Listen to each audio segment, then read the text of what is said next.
Shalom, selamat pagi dan selamat bergabung bersama kami dalam program Membaca Alkitab satu pasal satu hari. Baiklah kita mengisi hidup kita dengan kebenaran firman Tuhan terlebih dahulu sebelum kita memulai aktivitas kita hari ini. Dan semoga saudaraku mendengarkan suara Tuhan melalui kebenaran firman Tuhan pagi ini. Tuhan Yesus memberkati. Kejadian pasal 41. Mimpi Firaun. Setelah lewat 2 tahun lamanya, bermimpilah Firaun bahwa ia berdiri di tepi sungai Nil.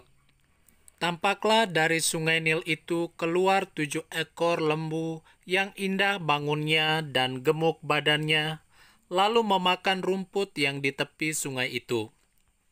Kemudian tampaklah juga 7 ekor lembu yang lain yang keluar dari dalam sungai Nil itu, buruk bangunnya dan kurus badannya, lalu berdiri di samping lembu-lembu yang tadi di tepi sungai itu.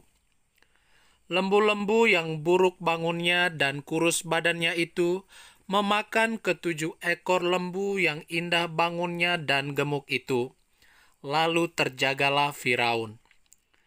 Setelah itu tertidur pulalah ia dan bermimpi kedua kalinya.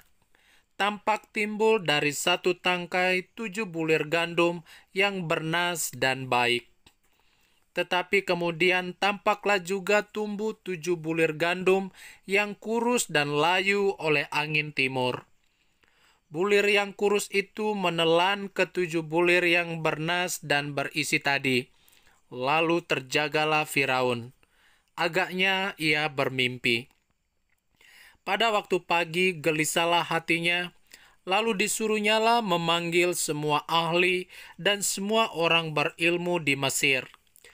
Firaun menceritakan mimpinya kepada mereka, tetapi seorang pun tidak ada yang dapat mengartikannya kepadanya. Lalu berkatalah kepala juru minuman kepada Firaun, "Hari ini aku merasa perlu menyebutkan kesalahanku yang dahulu. Waktu itu, tuanku Firaun murka kepada pegawai-pegawainya dan menahan aku dalam rumah pengawal istana beserta dengan kepala juru roti. Pada satu malam juga kami bermimpi, aku dan kepala juru roti itu masing-masing mempunyai mimpi dengan artinya sendiri. Bersama-sama dengan kami ada di sana seorang muda Ibrani, hamba kepala pengawal istana itu. Kami menceritakan mimpi kami kepadanya, lalu diartikannya kepada kami mimpi kami masing-masing. Dan seperti yang diartikannya itu kepada kami, demikianlah pula terjadi. Aku dikembalikan ke dalam pangkatku, dan kepala juru roti itu digantung." Kemudian Firaun menyuruh memanggil Yusuf. Segeralah ia dikeluarkan dari tutupan, ia bercukur dan berganti pakaian, lalu pergi menghadap Firaun. Berkatalah Firaun kepada Yusuf, "Aku telah bermimpi dan seorang pun tidak ada yang dapat mengartikannya, tetapi telah kudengar tentang engkau, hanya dengan mendengar mimpi saja engkau dapat mengartikannya." Yusuf menyahut Firaun, "Bukan sekali-kali aku, melainkan Allah juga yang akan memberitakan kesejahteraan kepada tuanku Firaun." Lalu berkatalah Firaun kepada Yusuf, "Dalam mimpiku itu, aku berdiri di tepi sungai Nil. Lalu tampaklah dari sungai Nil itu keluar 7 ekor lembu yang gemuk badannya dan indah bentuknya, dan makan rumput yang di tepi sungai itu. Tetapi kemudian tampaklah juga keluar 7 ekor lembu yang lain, kulit pemalu tulang, sangat buruk bangunnya dan kurus badannya. Tidak pernah kulihat yang seburuk itu di seluruh tanah Mesir. Lembu yang kurus dan buruk itu memakan ke-7 ekor lembu gemuk yang mula-mula. Lembu-lembu ini masuk ke dalam perutnya, tetapi walaupun telah masuk ke dalam perutnya, tidaklah kelihatan sedikit pun tandanya, Bangunnya tetap sama buruknya seperti semula, lalu terjagalah aku. Selanjutnya dalam mimpiku itu, kulihat timbul dari satu tangkai 7 bulir gandum yang berisi dan baik. Tetapi kemudian tampaklah juga tumbuh 7 bulir yang kering, kurus dan layu oleh angin timur. Bulir yang kurus itu memakan ke-7 bulir yang baik tadi. Telah kuceritakan hal ini kepada semua ahli, tetapi seorang pun tidak ada yang dapat menerangkannya kepadaku. Lalu kata Yusuf kepada Firaun, "Kedua mimpi tuanku Firaun itu sama. Allah telah memberitahukan kepada tuanku Firaun apa yang hendak dilakukannya. Ke-7 ekor lembu yang baik itu ialah 7 tahun, dan ke-7 bulir gandum yang baik itu ialah 7 tahun juga. Kedua mimpi itu sama. Ke-7 ekor lembu yang kurus dan buruk yang keluar kemudian maksudnya 7 tahun, demikian pula ke-7 bulir gandum yang hampa dan layu oleh angin timur itu, maksudnya akan ada 7 tahun kelaparan. Inilah maksud perkataanku ketika aku berkata kepada tuanku Firaun. Allah telah memperlihatkan kepada tuanku Firaun apa yang hendak dilakukannya. Ketahuilah tuanku, akan datang 7 tahun kelimpahan di seluruh tanah Mesir. Kemudian akan timbul 7 tahun kelaparan. Maka akan dilupakan segala kelimpahan itu di tanah Mesir, karena kelaparan itu mengurus keringkan negeri ini.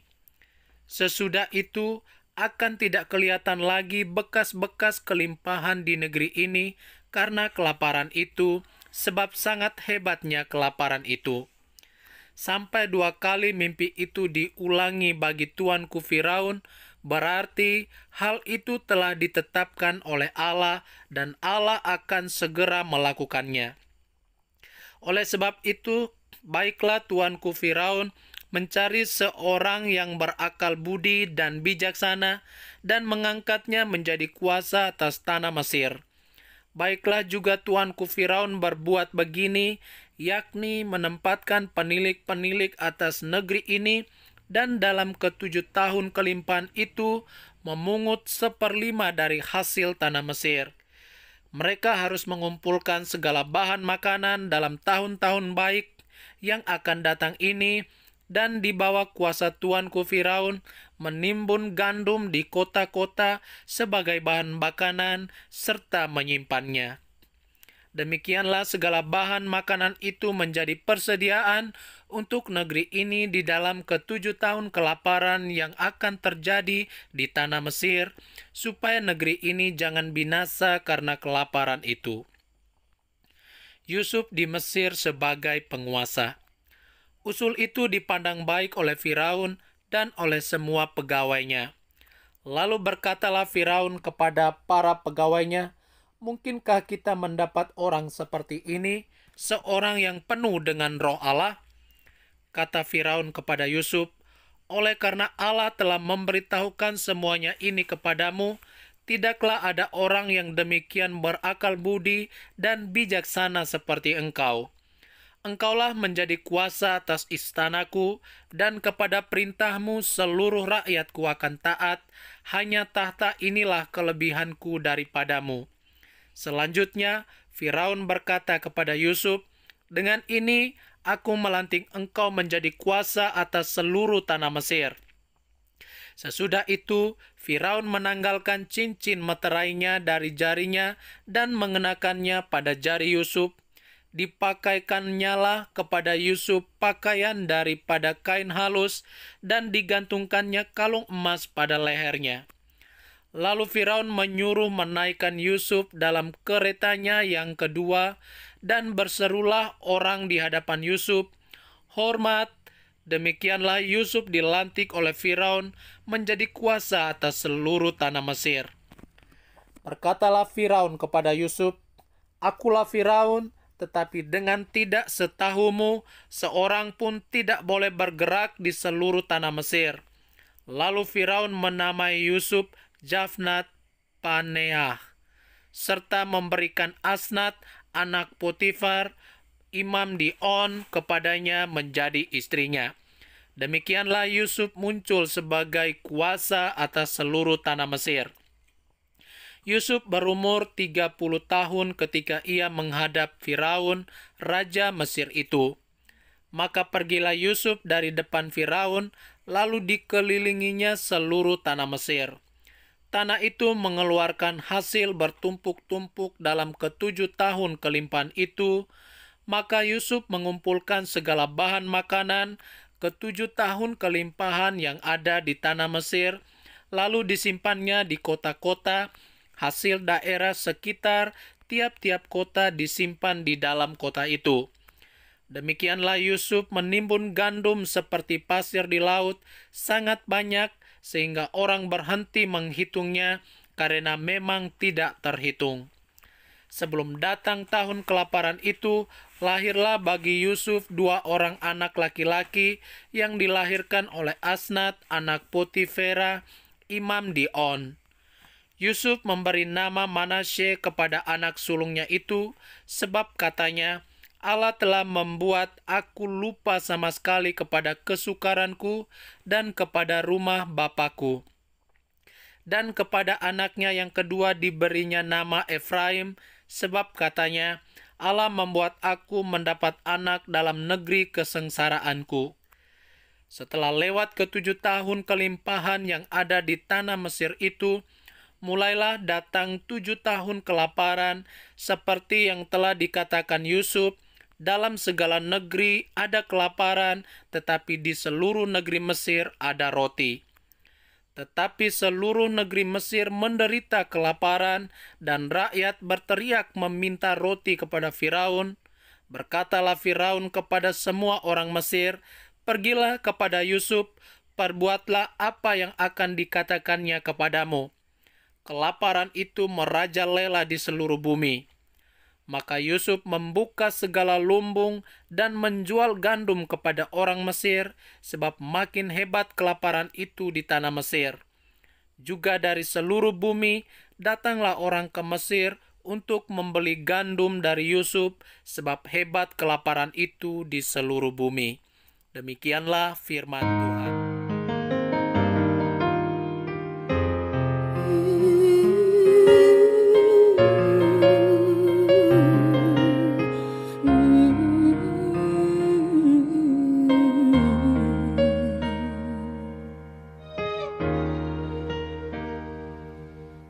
Namamu selalu ku sebutkan di dalam doaku, dengan penuh penyembahan. Kasih-Mu senantiasa ku kenang dalam pujianku. Dengan kerinduan ku rindu, dunia pun merasakan